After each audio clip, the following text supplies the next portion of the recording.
दोस्तों, अगर हम आपसे दुनिया की सबसे पहली और सबसे एडवांस सिविलाइजेशन के बारे में पूछेंगे तो आपका जवाब क्या होगा?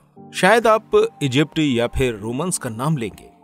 लेकिन दोस्तों, दुनिया की सबसे प्राचीन सभ्यता है इंडस वैली सिविलाइजेशन, जिसे सिंधु घाटी के नाम से भी जाना जाता है।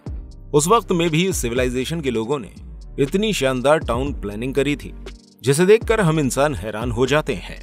जिस वक्त में एशियाई इजिप्शियन अपने फेरोज की पूजा में लगे हुए थे, उस वक्त ये सिविलाइजेशन अपने शहर में पक्के घर, अटैच्ड और पब्लिक बाथरूम, मॉडर्न स्टाइल के स्विमिंग पूल, रोड और सीवेज सिस्टम बना रहे थे। दोस्तों, हम मोहनजोदाड़ो शहर की बात कर रहे हैं। यह इंडस वैली सिविलाइजेशन की एक बहुत ही एडवांस सिटी थी। यहाँ रहने वाले लोग इतने ज्यादा एडवांस थे जिन्होंने अभी तक एक्सपर्ट्स को हैरान कर रखा है। वैसे तो वैज्ञानिकों ने ज्यादातर सभी सिविलाइजेशंस की लैंग्वेज को डिकोड कर लिया है, लेकिन इंडस वैली सिविलाइजेशन की लैंग्वेज को आज तक डिकोड नहीं किया जा सका है। क्या यहाँ के लोगों ने अपनी भाषा को जानबूझकर इतना कॉम्प्लिकेटेड रखा था?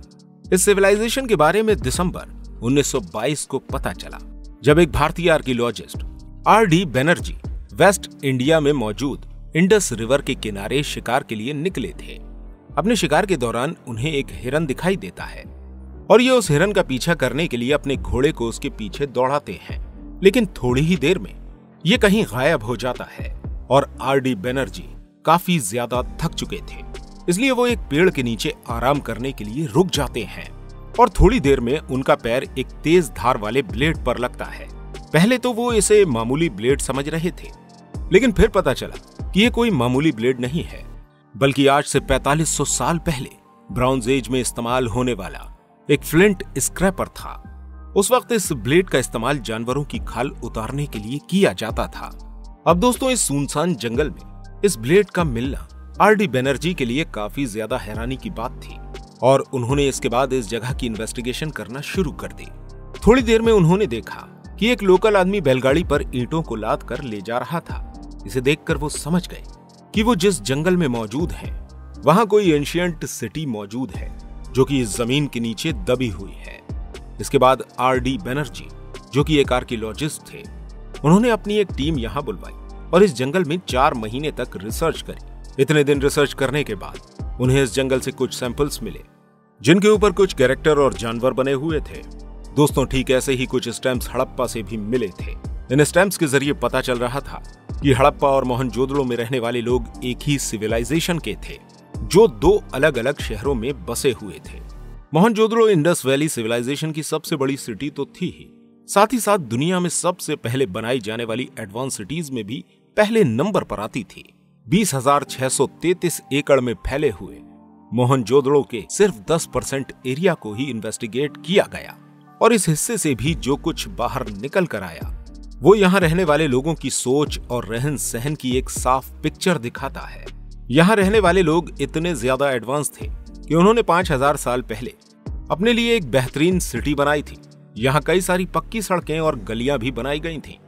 ये पूरा का पूरा शहर अलग अलग हिस्सों में बटा हुआ था। इसके अलावा एक अपर सिटी भी थी जिसे स्ट्राइडन कहा जाता है, जो कि लोअर टाउन से काफी अलग बनी हुई थी और इसके अंदर सभी इंपॉर्टेंट बिल्डिंग्स को बनाया गया था। दोस्तों, ये बिल्कुल उसी तरह डिजाइन की गई है जिस तरह आज हमारी मॉडर्न सिटीज को डिजाइन किया जाता है। हमारी मॉडर्न सिटीज में भी गवर्नमेंट ऑफिसेज बनाने के लिए अलग एरिया होता है, वैसा ही कुछ इस शहर में भी था। इस अलग एरिया में यहाँ एक कॉलेज बना हुआ था जहाँ लोगों को एजुकेशन दी जाती थी। इसके अलावा यहाँ पर एक अनाज का गोदाम भी था और साथ ही वहाँ पर लोडिंग और अनलोडिंग के लिए एक प्लेटफॉर्म भी बनाया गया था। इसके अलावा इस शहर में एक ग्रेट बाथ भी बना हुआ था जो कि 2.5 मीटर गहरे पानी का तालाब था। इसमें नीचे उतरने के लिए दोनों साइड्स पर सीढ़ियां भी बनाई गई थी।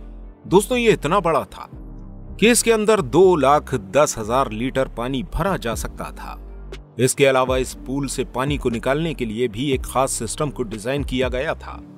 इस बात के बॉटम पर 2 सुराख बने हुए थे जो कि जाकर एक बड़े नाले में खुलते हैं। इन नालों के जरिए पानी शहर से होते हुए नदियों में निकल जाता था। दोस्तों, इस शहर की खास बात यह है कि इसका पूरा ही स्ट्रक्चर एक बहुत बड़े प्लेटफॉर्म पर बनाया गया है और ऐसा तभी किया जाता है जब घरों को बारिश के पानी या बाढ़ से बचाना हो। असल में मोहनजोदड़ो जिस जगह पर मौजूद है वहां हर दूसरे साल बारिश इतनी ज्यादा होती है कि पूरे के पूरे गांव पानी में डूब जाते हैं। इसका मतलब यह है कि आज से 5000 साल पहले यहाँ रहने वाले लोगों ने बारिश और बाढ़ से बचने का इंतजाम भी कर लिया था। इसके अलावा इस शहर में बहुत ही शानदार ड्रेनेज सिस्टम भी बनाया गया था। ठीक इस तरह जिस तरह आज हमारे शहरों की हर गली और हर घर किसी ड्रेनेज सिस्टम से कनेक्ट रहता है, ठीक वैसे ही इस शहर में भी हर गली और हर घर इस ड्रेनेज सिस्टम से कनेक्ट था। उस समय के लोग ये जानते थे कि ड्रेनेज के पानी को बाहर निकालने के लिए शहर को उठे हुए प्लेटफॉर्म पर बनाना जरूरी है, और शायद इसी वजह से इस शहर को ऊंचे प्लेटफॉर्म पर बनाया गया था।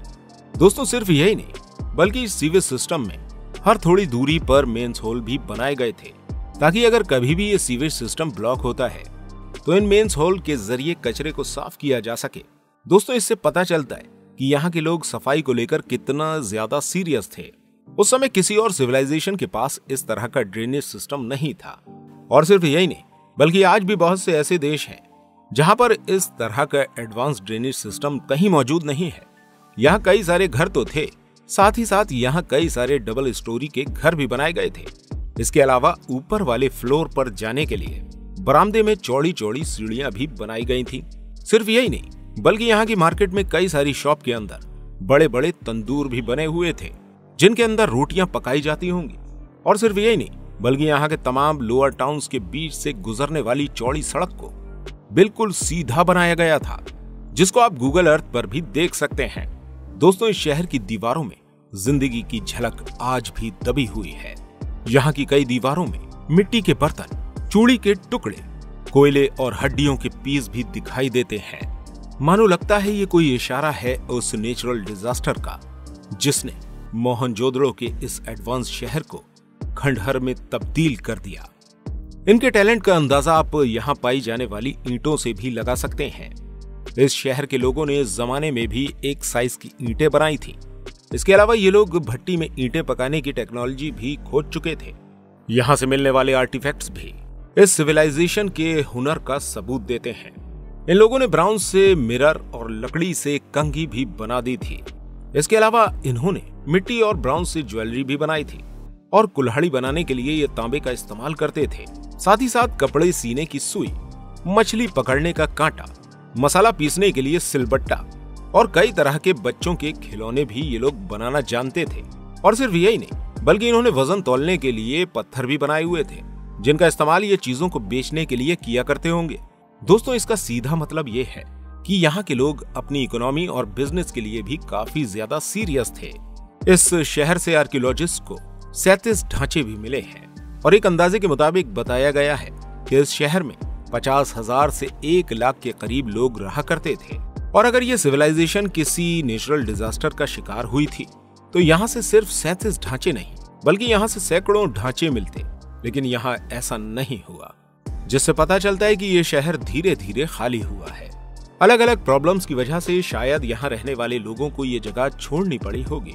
शायद बाढ़ की वजह से यहाँ का एग्रीकल्चर तबाह हो गया हो, या फिर यहाँ की इंडस रिवर में पानी कम हो गया हो, या फिर किसी ने यहाँ पर आक्रमण किया हो सकता है यहाँ से जाने वाले लोग धीरे धीरे करके पूरी दुनिया में फैलते चले गए हों।